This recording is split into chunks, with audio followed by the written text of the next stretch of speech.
وإذا سمعوا ما أنزل إلى الرسول ترى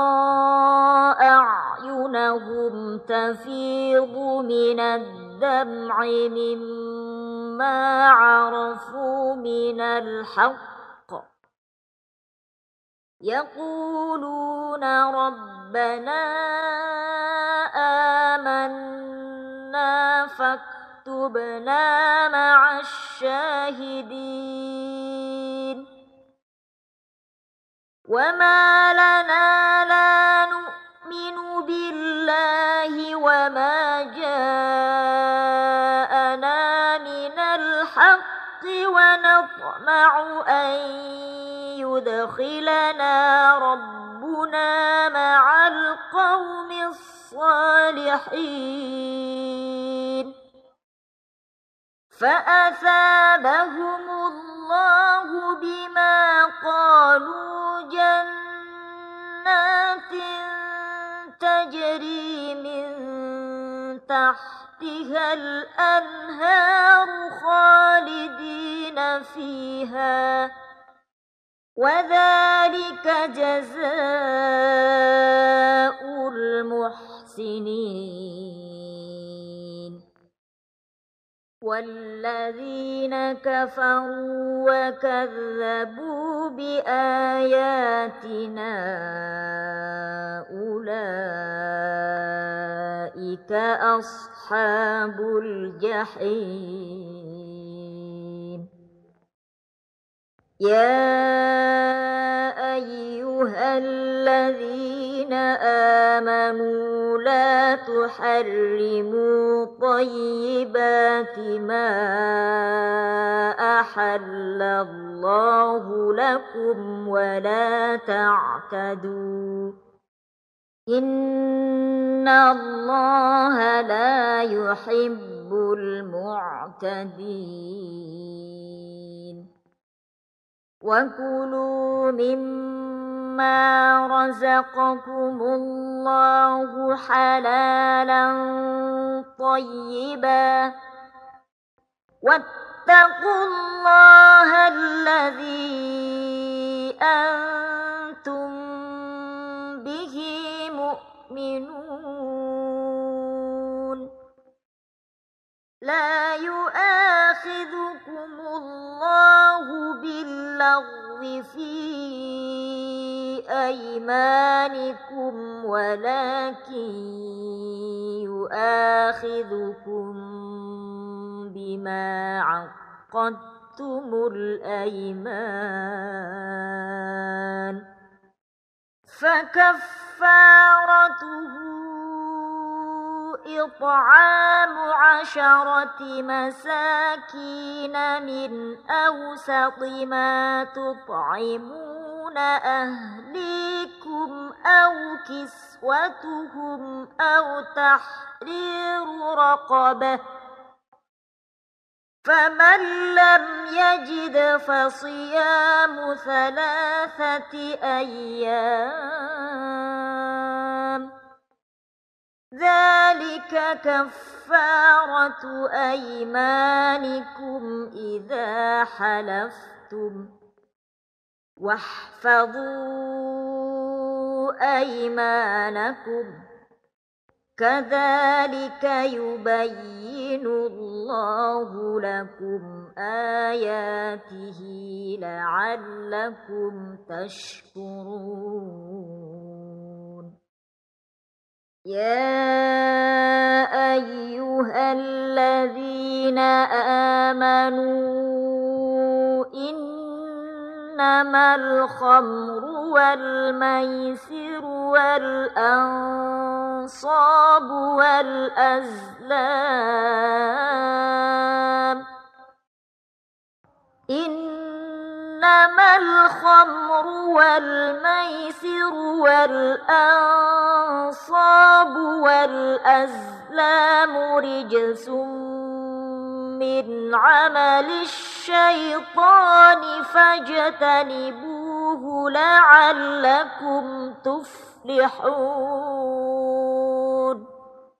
إنما الشيطان أن يوقع بينكم العداوة والبغضاء في الخمر والميسر ويصدكم عن ذكر الله وعن الصلاة فهل أنتم منتهون وأطيعوا الله وأطيعوا الرسول واحذروا فإن توليتم فاعلموا أنما على رسولنا البلاغ المبين ليس على الذين آمنوا وعملوا الصالحات جناح فيما طعموا إذا ما اتقوا وآمنوا وعملوا الصالحات إذا ما اتقوا وآمنوا وعملوا الصالحات ثم اتقوا وآمنوا ثم اتقوا وأحسنوا والله يحب المحسنين يا أيها الذين آمنوا ليبلونكم الله بشيء من الصيد تناله أيديكم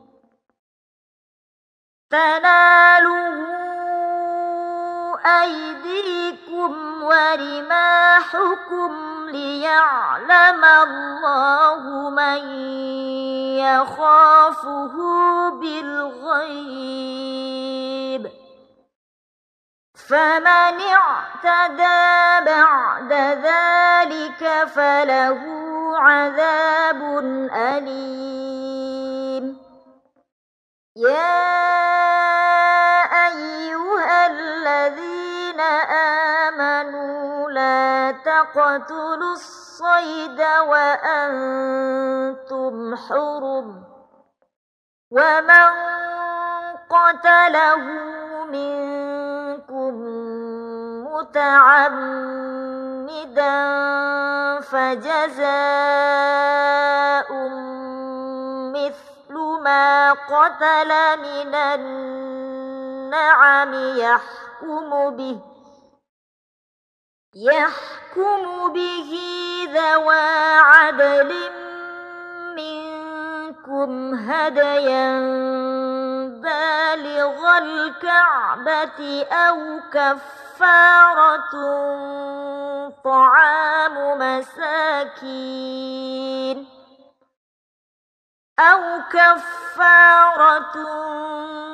طعام مساكين أو عدل ذلك صياما ليذوق وبال أمره عفى الله عما سلف ومن عاد فينتقم الله منه والله عزيز ذو انتقام أحل لكم صيد البحر وطعامه متاعا لكم وللسيارة وحرم عليكم صيد البر ما دمتم حرما واتقوا الله الذي إليه تحشرون جعل الله الكعبة البيت الحرام قياما للناس والشهر الحرام والهدي والقلائد ذلك لتعلموا أن الله يعلم ما في السماوات وما في الأرض أن الله يعلم ما في السماوات وما في الأرض وأن الله بكل شيء عليم اعلموا أن الله شديد العقاب وأن الله غفور رحيم ما على الرسول إلا البلاغ والله يعلم ما تبدون وما تكتمون قل لا يستوي الخبيث والطيب ولو أعجبك كثرة الخبيث فاتقوا الله يا أولي الألباب لعلكم تفلحون يا أيها الذين آمنوا لا تسألوا عن أشياء إن تبد لكم تسؤكم وإن تسألوا عنها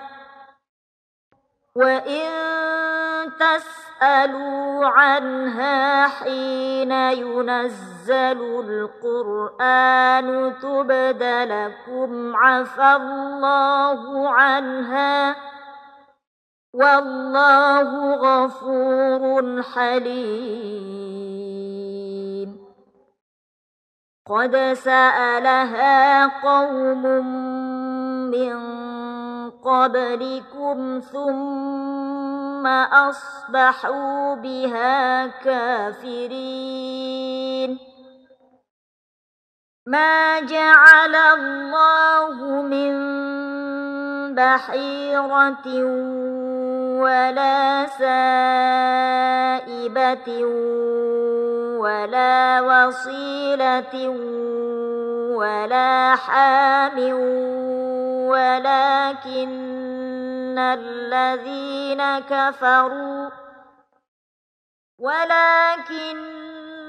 الذين كفروا يفترون على الله الكذب وأكثرهم لا يعقلون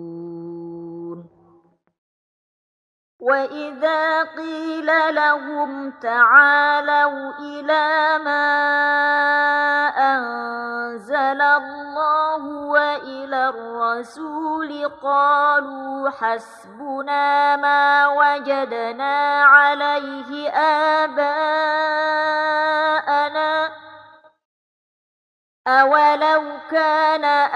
آباؤهم لا يعلمون شيئا ولا يهتدون يا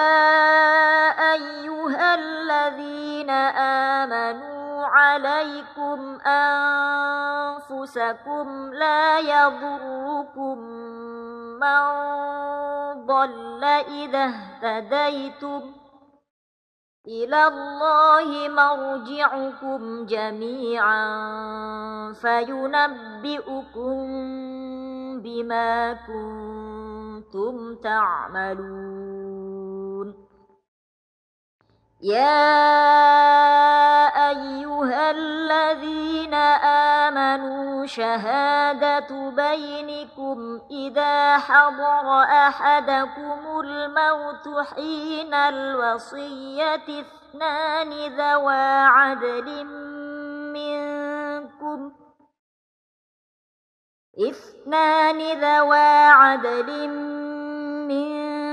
منكم أو آخران من غيركم إن أنتم ضربتم في الأرض فأصابتكم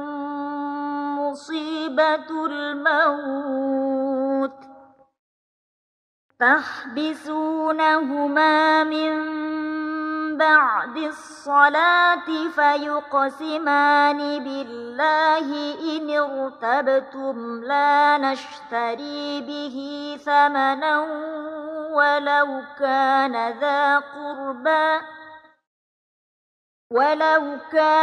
ذا قربى ولا نكتم شهادة الله إنا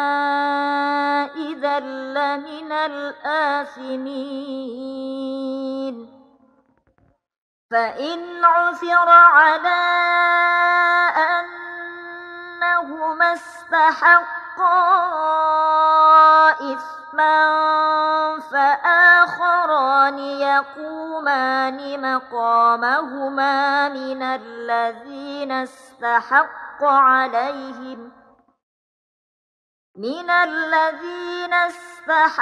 عليهم الأوليان فيقسمان بالله لشهادتنا أحق من شهادتهما وما اعتدينا إنا إذا لمن الظالمين ذلك أدنى أن يأتوا بالشهادة على وجهها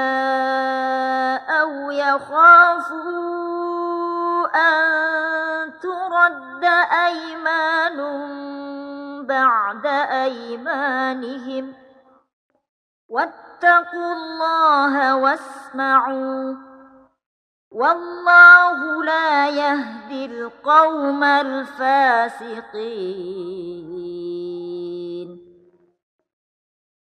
يوم يجمع الله الرسل فيقول ماذا أجبتم قالوا لا علم لنا إنك أنت علام الغيوب إذ قال الله يا عيسى ابن مريم اذكر نعمتي عليك وعلى والدتك إذ أيدتك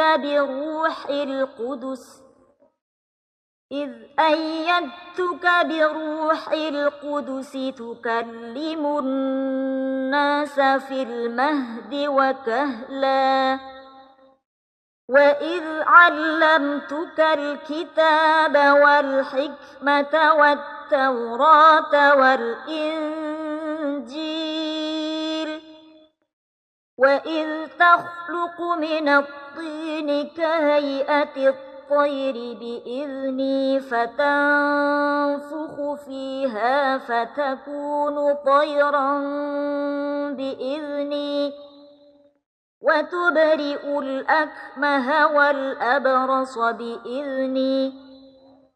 وإذ تخرج الموتى بإذني وإذ كففت بني إسرائيل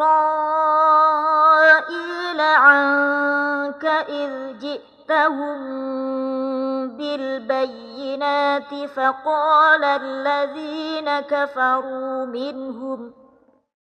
فقال الذين كفروا منهم إن هذا إلا سحر مبين. وإذ أوحيت إلى الحواريين أن آمنوا بي وبرسولي قالوا آمنا واشهد بأننا مسلمون.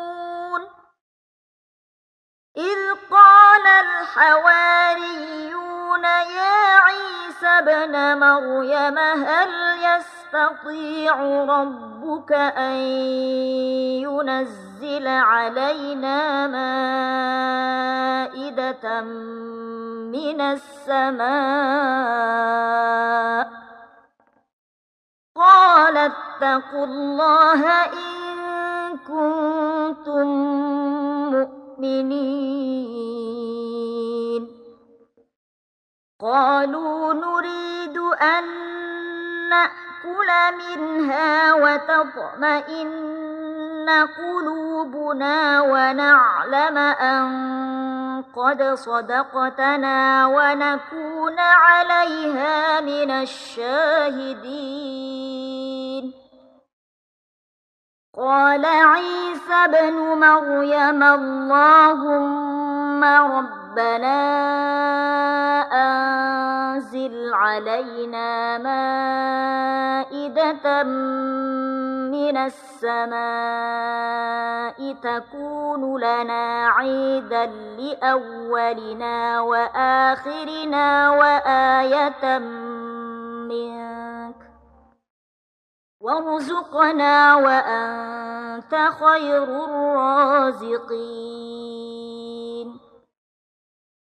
قال الله إني منزلها عليكم فمن يكفر بعد منكم فإني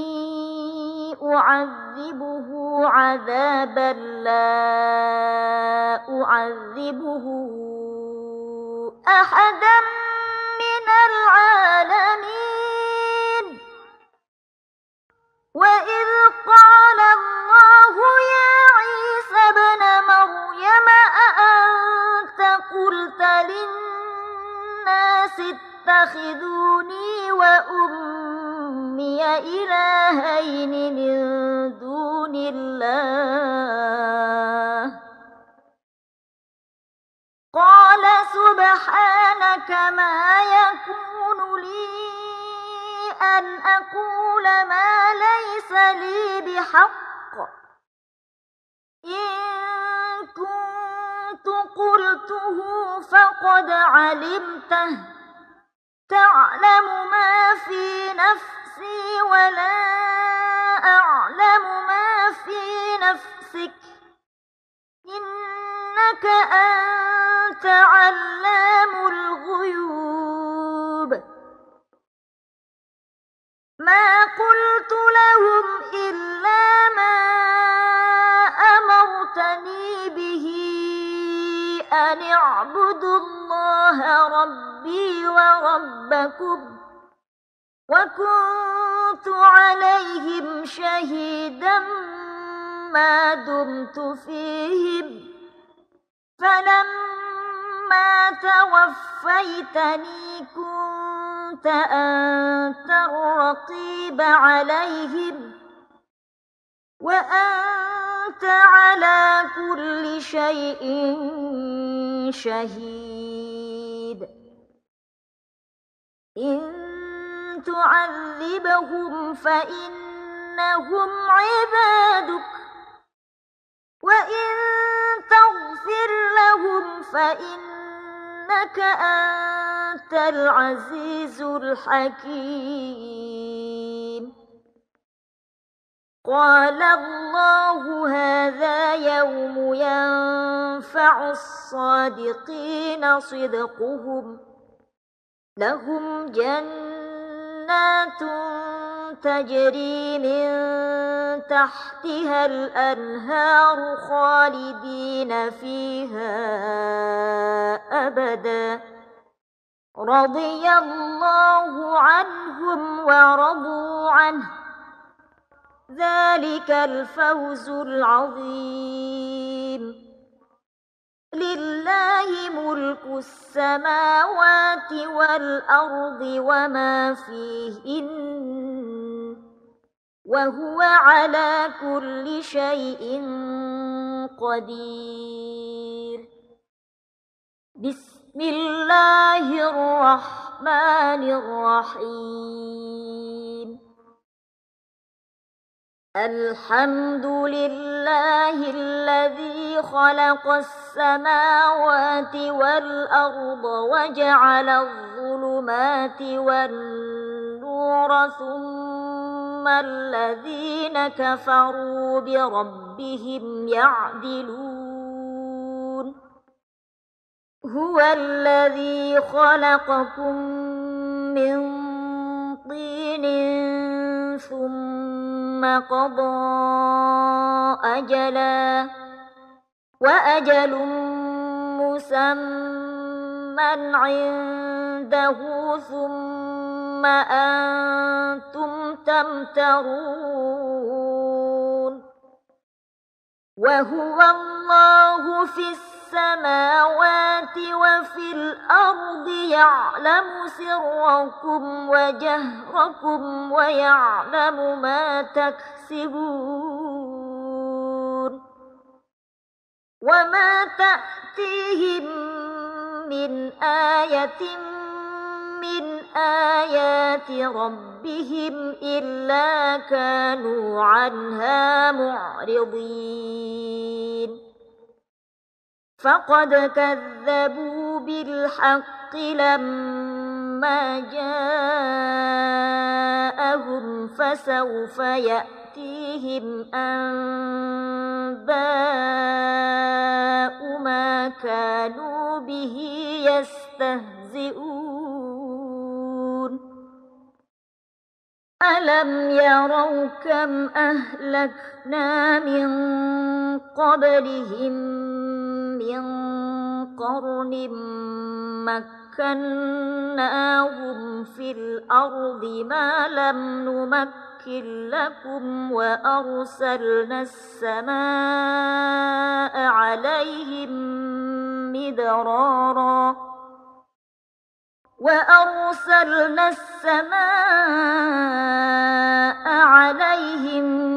مدرارا وجعلنا الأنهار تجري من تحتهم فأهلكناهم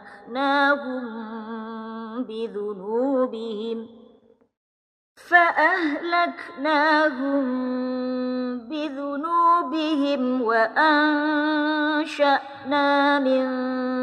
بعدهم قرنا آخرين ولو نزلنا عليك كتابا في قرطاس فلمسوه بأيديهم لقال الذين كفروا إن هذا إلا سحر مبين وقالوا لولا أنزل عليه ملك ولو أنزلنا ملكا لقضي الأمر ثم لا ينظرون ولو جعلناه ملكا لجعلناه رجلا وللبسنا عليهم ما يلبسون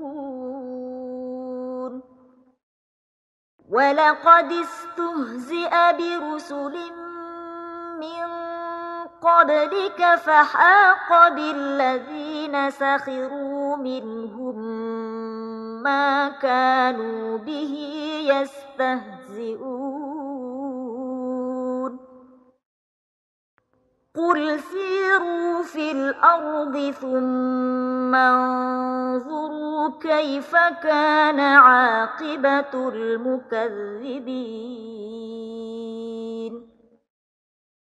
قل لمن ما في السماوات والأرض قل لله كتب على نفسه الرحمة ليجمعنكم إلى يوم القيامة لا ريب فيه الذين خسروا أنفسهم فهم لا يؤمنون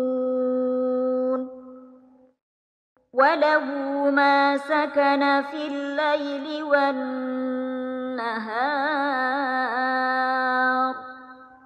وهو السميع العليم قل أغير الله أتخذ وليا فاطر السماوات والأرض وهو يطعم ولا يطعم قل إني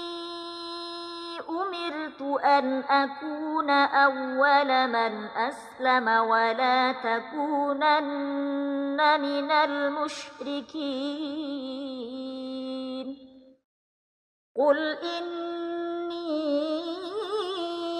أخاف إن عصيت ربي عذاب يوم عظيم من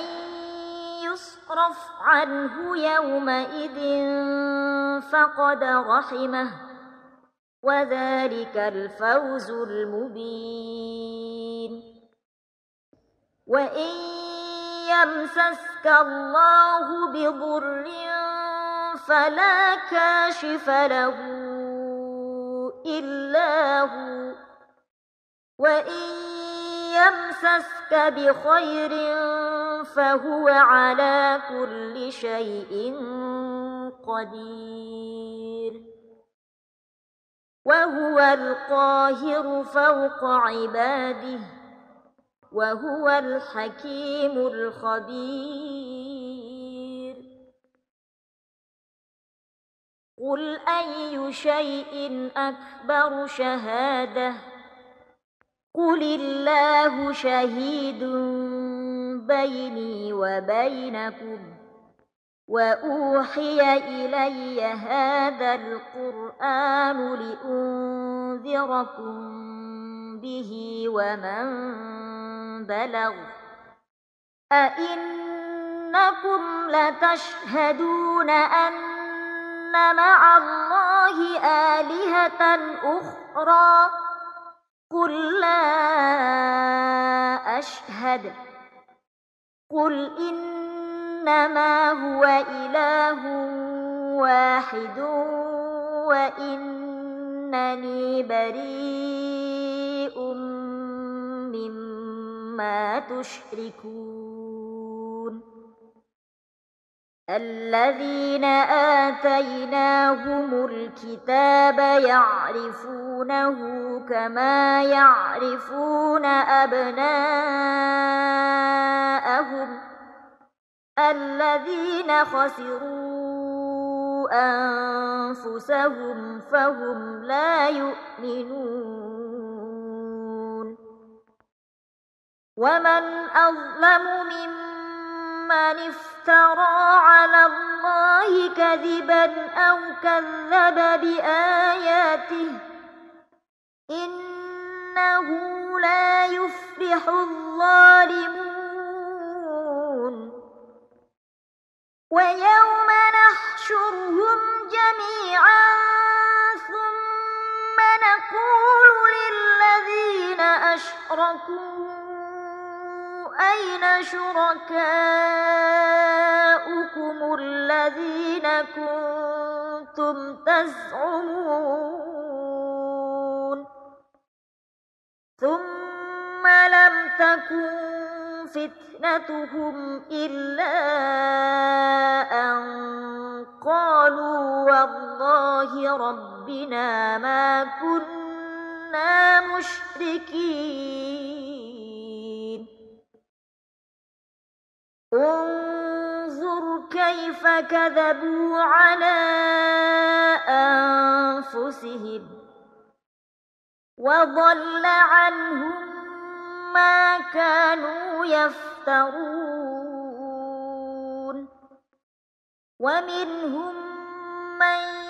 يستمع إليك وجعلنا على قلوبهم أكنة أن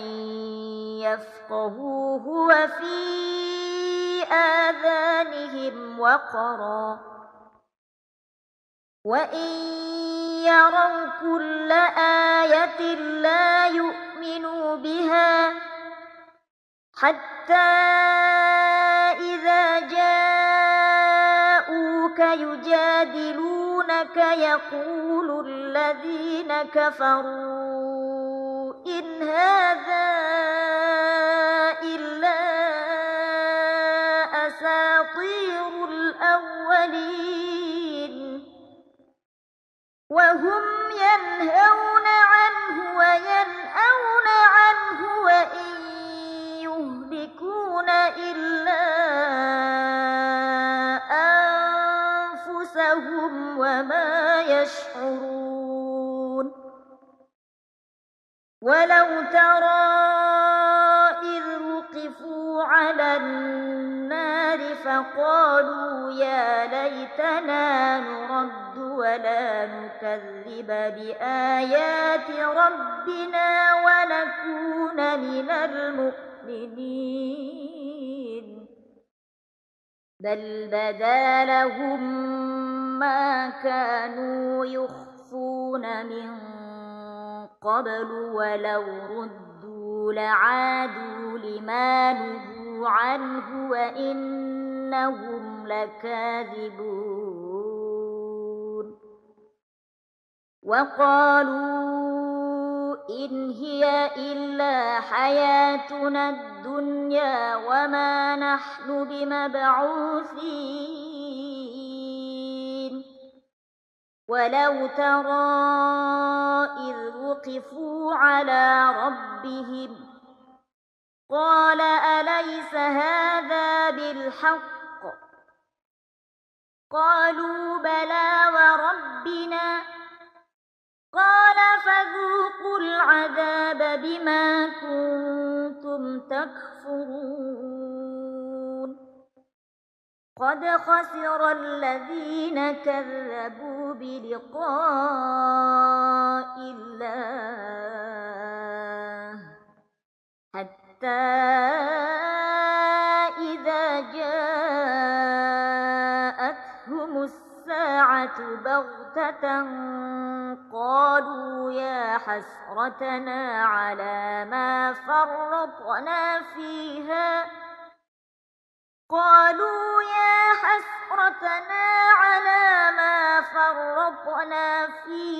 وهم يحملون أوزارهم على ظهورهم ألا ساء ما يزرون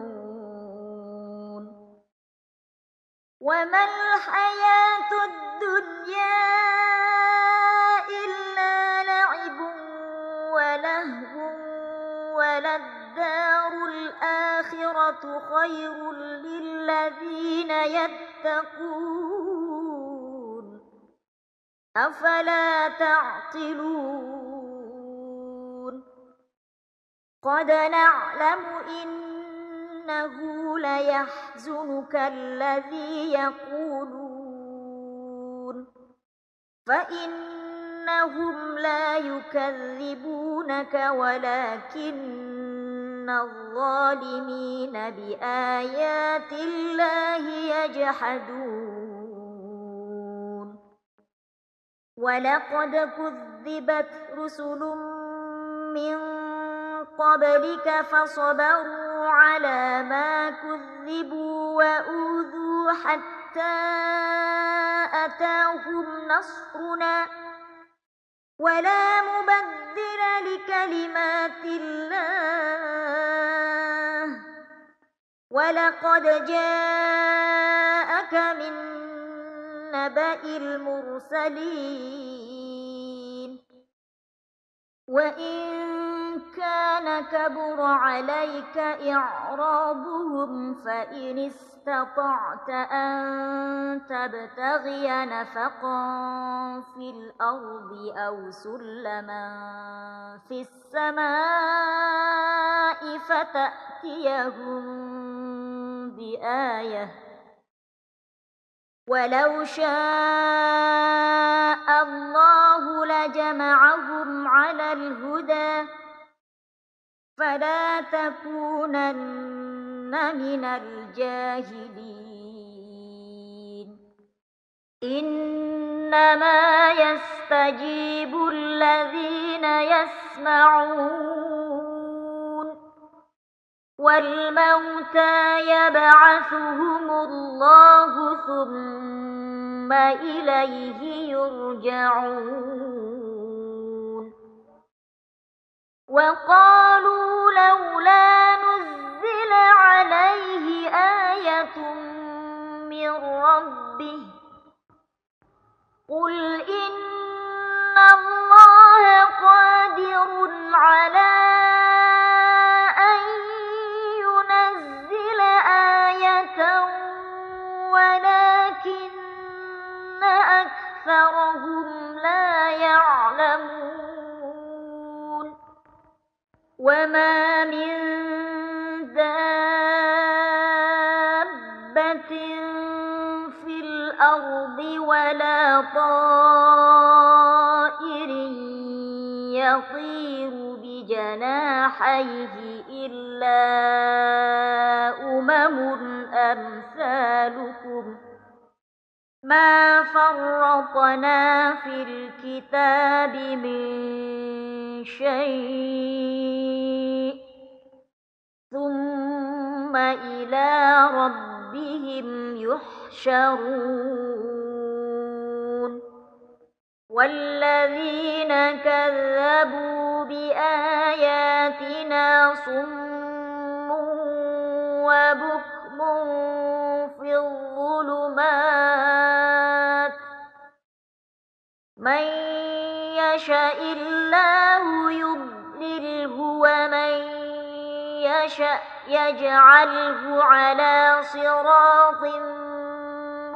مستقيم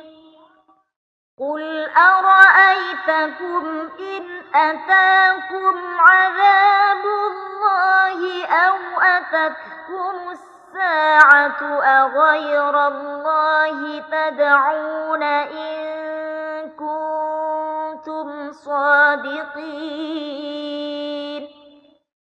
بل إياه تدعون فيكشف ما تدعون إليه إن شاء وتنسون ما تشركون ولقد أرسلنا إلى أمم من قبلك فأخذناهم بالبأساء والضراء لعلهم يتضرعون فلولا إذ جاءهم بأسنا تضرعوا ولكن قست قلوبهم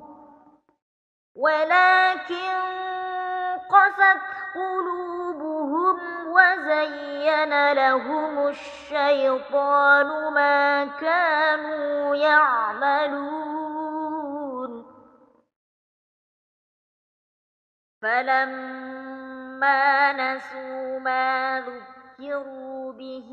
فتحنا عليهم أبواب كل شيء حتى إذا فرحوا بما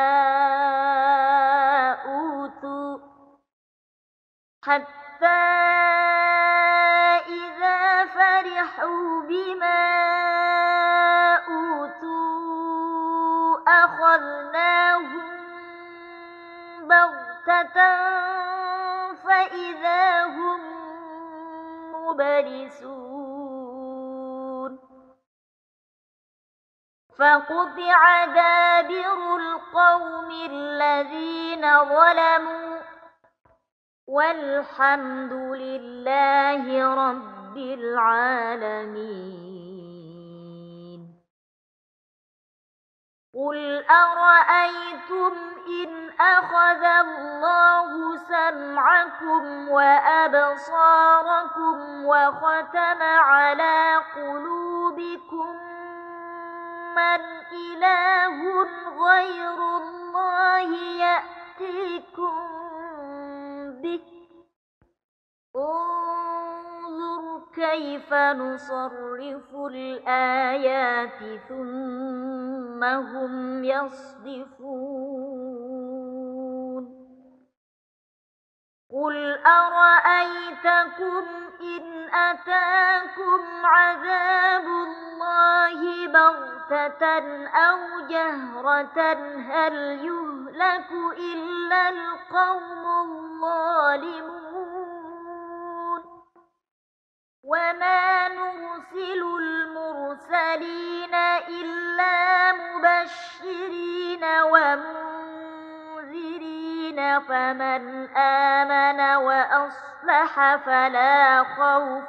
عليهم ولا هم يحزنون والذين كذبوا بآياتنا يمسهم العذاب بما كانوا يفسقون قل لا أقول لكم عندي خزائن الله ولا أعلم الغيب ولا أقول لكم إني ملك إن أتبع إلا ما يوحى إلي قل هل يستوي الأعمى والبصير أفلا تتفكرون وأنذر به الذين يخافون أن يحشروا إلى ربهم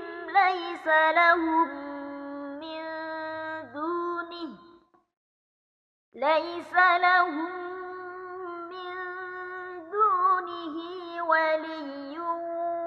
ولا شفيع لعلهم يتقون ولا تطرد الذين يدعون ربهم بالغداة والعشي يريدون وجهه ما عليك من حسابهم من شيء وما من حسابك عليهم من شيء وما من حسابك عليهم من شيء فتطردهم فتكون من الظالمين وكذلك فتنا بعضهم ببعض ليقولوا أهؤلاء من الله عليهم من بيننا أليس الله بأعلم بالشاكرين وإذا جاءك الذين يؤمنون بآياتنا فقل سلام عليكم كتب ربكم على نفسه الرحمة أنه من عمل منكم منكم سوءا بجهالة ثم تاب من بعده وأصلح فأنه غفور رحيم. وكذلك نفصل الآيات ولتستبين سبيل المجرمين. قل إني نهيت أن أعبد الذين تدعون من دون الله قل لا أتبع أهواءكم قد ضللت إذا وما أنا من المهتدين.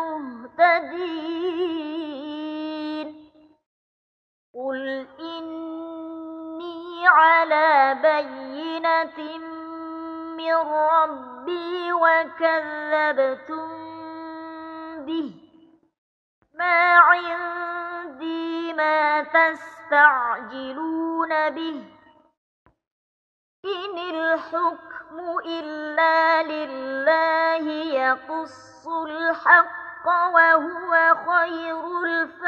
الفاصلين. قل لو أن عندي ما تستعجلون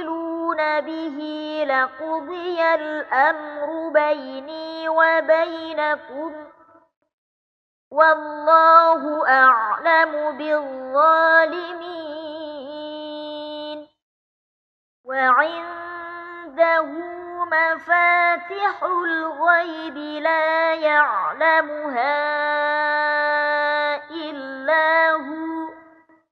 ويعلم ما في البر والبحر وما تسقط من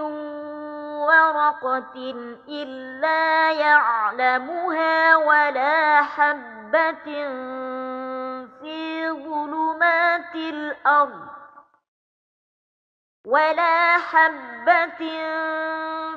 ظلمات الأرض ولا رطب ولا يابس إلا في كتاب مبين. وهو الذي يتوفاكم بالليل ويعلم ما جرحتم بالنهار ثم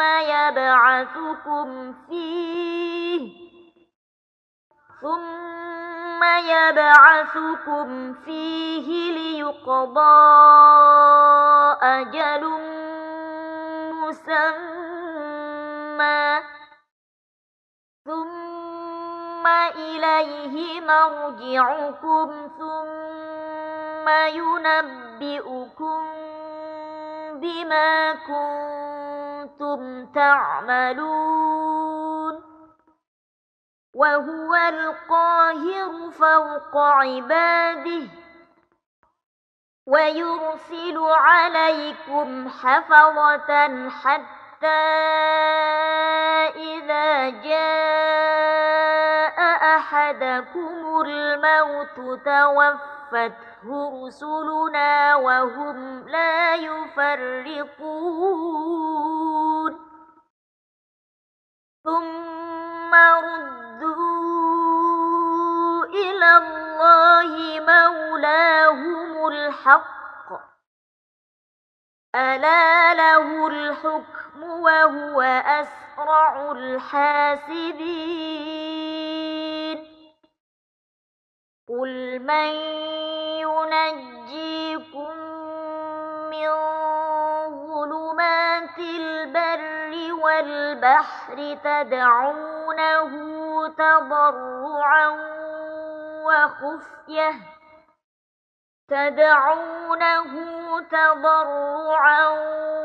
وخفية لئن أنجانا من هذه لنكونن من الشاكرين قل الله ينجيكم منها ومن كل كرب ثم أنتم تشركون قل هو القادر على أن يبعث عليكم عذابا من فوقكم أو من تحت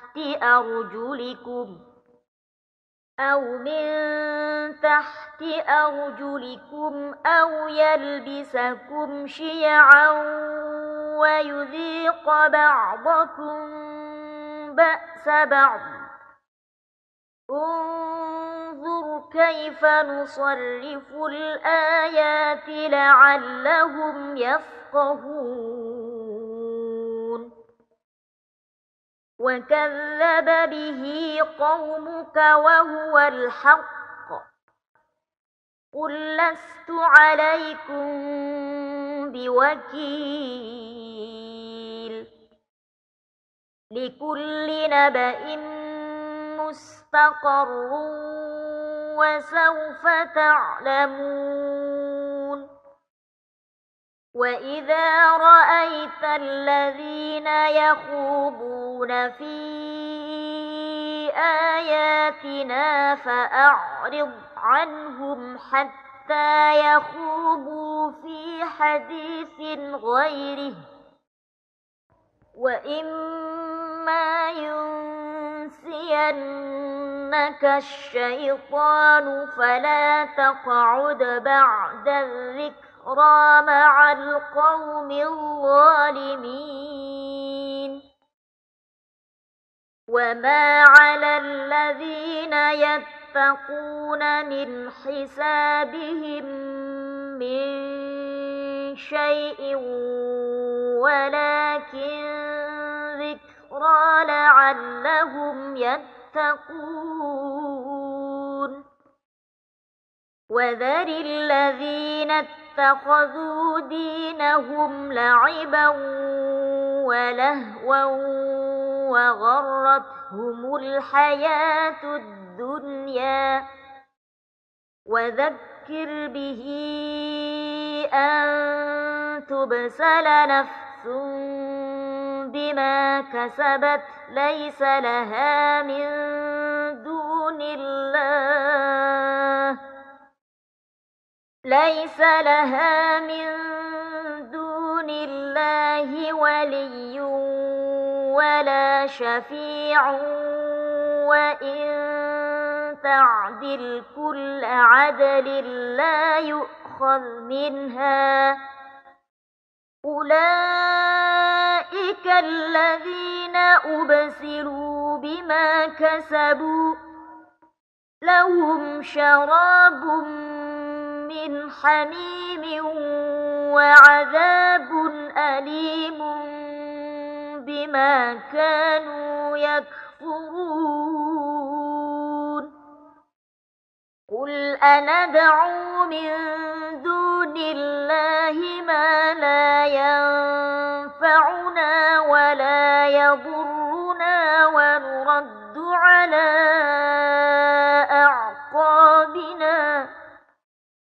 ونرد على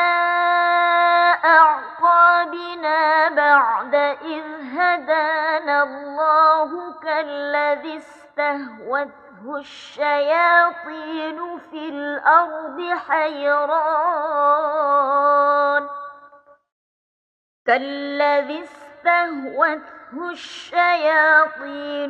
الأرض حيران له أصحاب يدعونه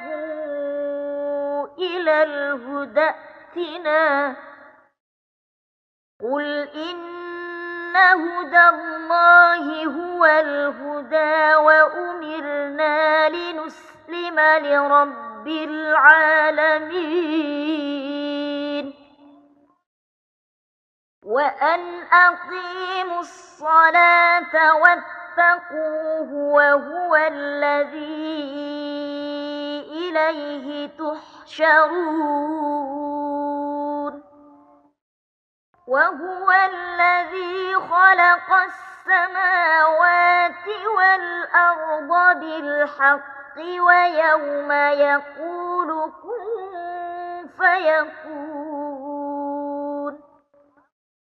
قوله الحق وله الملك يوم ينفخ في الصور عالم الغيب والشهادة وهو الحكيم الخبير وإذ قال إبراهيم لأبيه آزر أتتخذ أصناما آلهة إني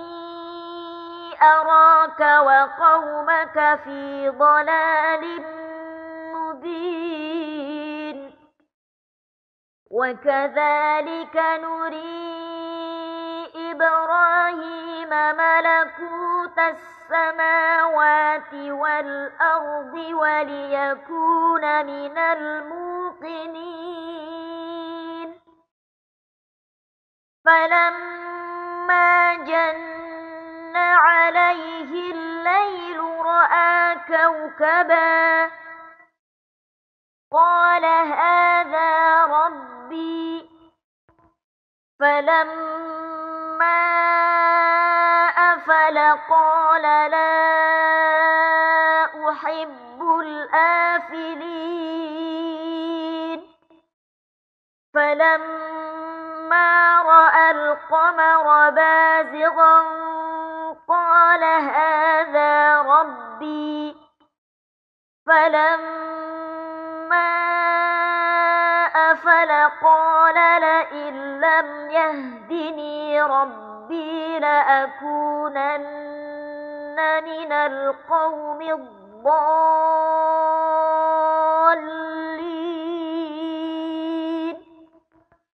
فلما رأى الشمس بازغة قال هذا ربي هذا أكبر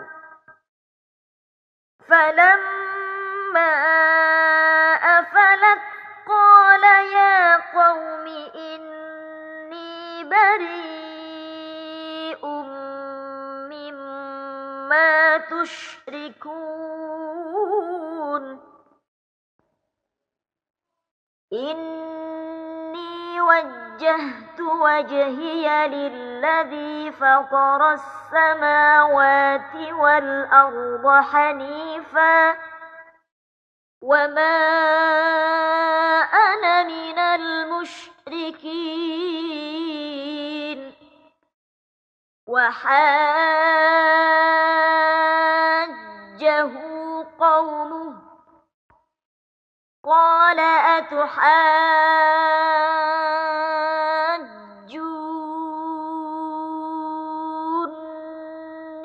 في الله وقد هدان ولا أخاف ما تشركون به إلا أن يشاء ربي شيئا وسع ربي كل شيء علما أفلا تتذكرون وكيف أخاف ما أشركتم ولا تخافون أنكم أشركتم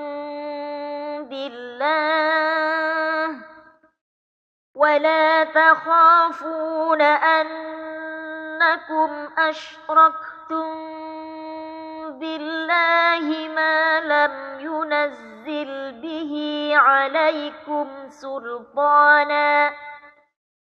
فأي الفريقين أحق بالأمن إن كنتم تعلمون الذين آمنوا ولم يلبسوا إيمانهم بظلم أولئك لهم الأمن وهم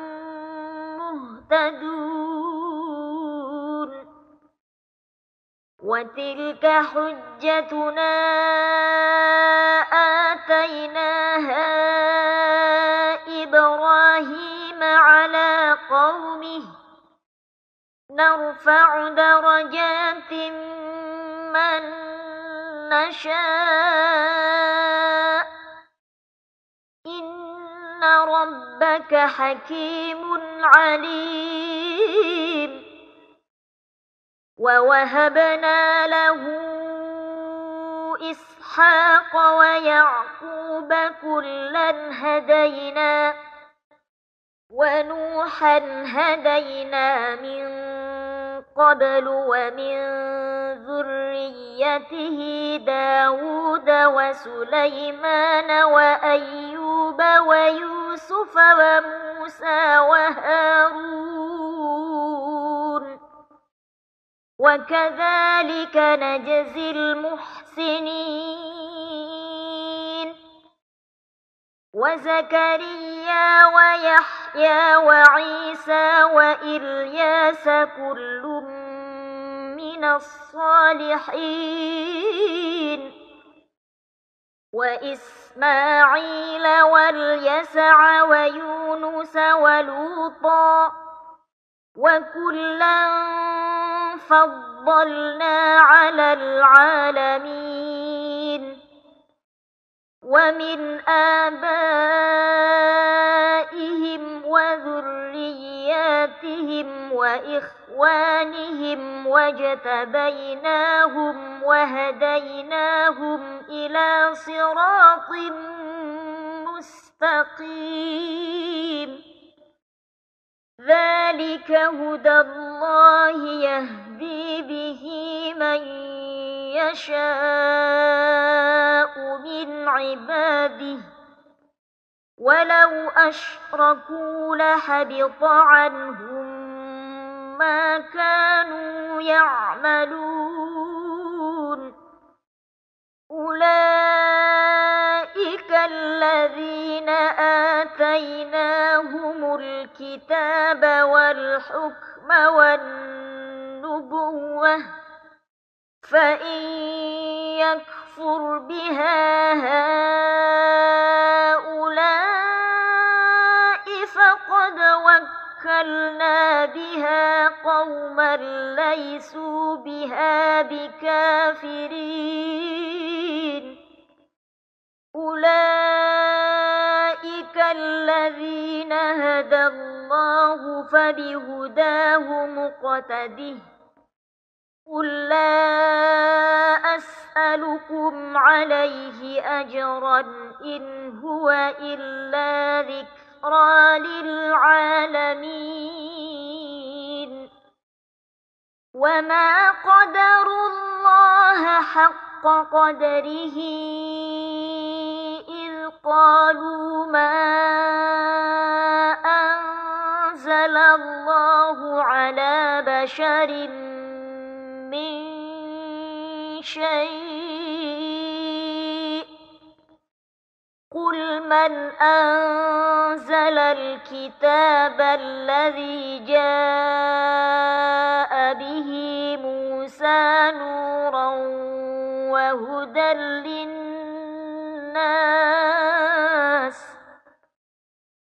تجعلونه قراطيس تبدونها وتخفون كثيرا وعلمتم ما لم تعلموا أنتم ولا آباؤكم قل الله ثم ذرهم في خوضهم أرضهم يلعبون وهذا كتاب أنزلناه مبارك مصدق الذي بين يديه ولتنذر أم القرى ومن حولها والذين يؤمنون بالآخرة يؤمنون به وهم على صلاتهم يحافظون ومن أظلم ممن افترى على الله كذبا أو قال أوحي إلي ولم يوح إليه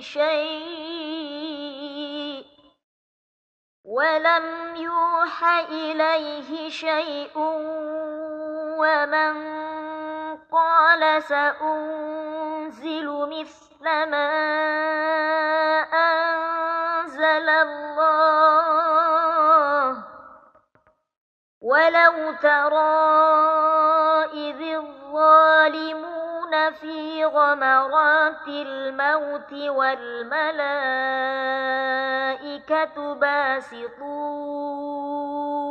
أيديهم أخرجوا أنفسكم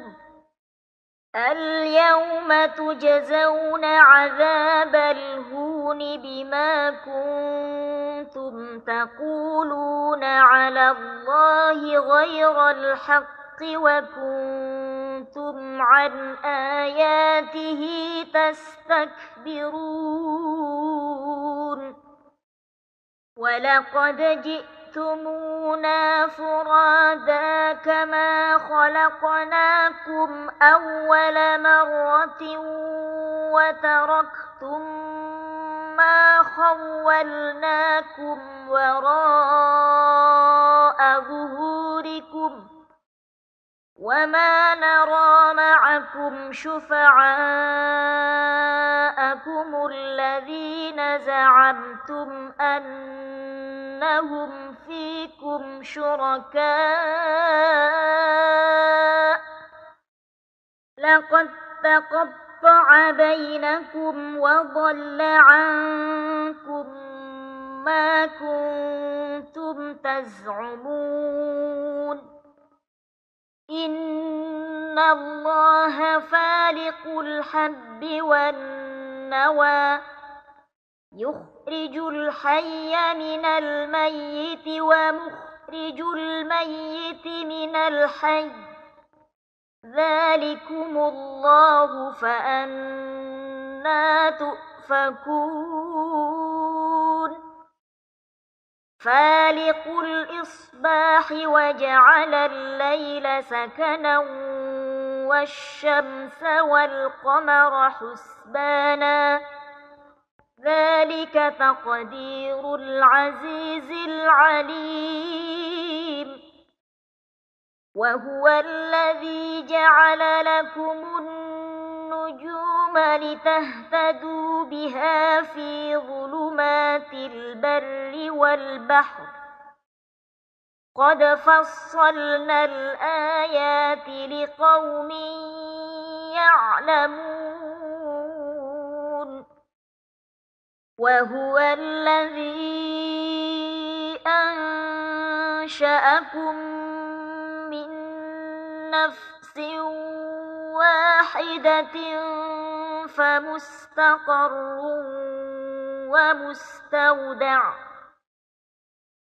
قد فصلنا الآيات لقوم يفقهون وهو الذي أنزل من السماء ماء فأخرجنا به نبات كل شيء فأخرجنا منه خضرا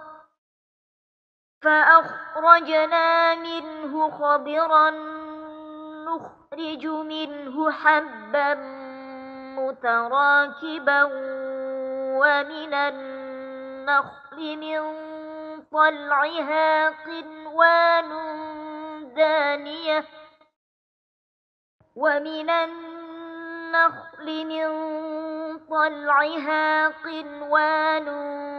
دانية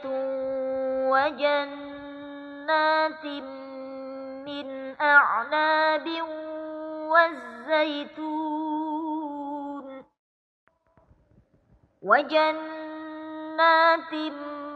من أعناب والزيتون والرمان مشتبها وغير متشابه انظروا إلى ثمره إذا أثمر وينعه إن في ذلكم لآيات لقوم يؤمنون وجعلوا لله شركاء الجن وخلقهم وخرقوا له بنين وبنات بغير علم سبحانه وتعالى عما يصفون بديع السماوات والأرض أنى يكون له ولد ولم تكن له صاحبة وخلق كل شيء وهو بكل شيء عليم ذلكم الله ربكم لا إله إلا هو خالق كل شيء فاعبدوه وهو على كل شيء وكيل لا تدركه الأبصار وهو يدرك الأبصار وهو اللطيف الخبير قد جاءكم بصائر من ربكم فمن أبصر فلنفسه ومن عمي فعليها وما أنا عليكم بحفيظ وكذلك نصرف الآيات وليقولوا درست ولنبينه لقوم يعلمون اتبع ما أوحي إليك من ربك لا إله إلا هو وأعرض عن المشركين ولو شاء الله ما أشركوا وما جعلناك عليهم حفيظا وما أنت عليهم بوكيل ولا تسبوا الذين يدعون من دون الله فيسبوا الله عدوا بغير علم كذلك زينا لكل أمة عملهم ثم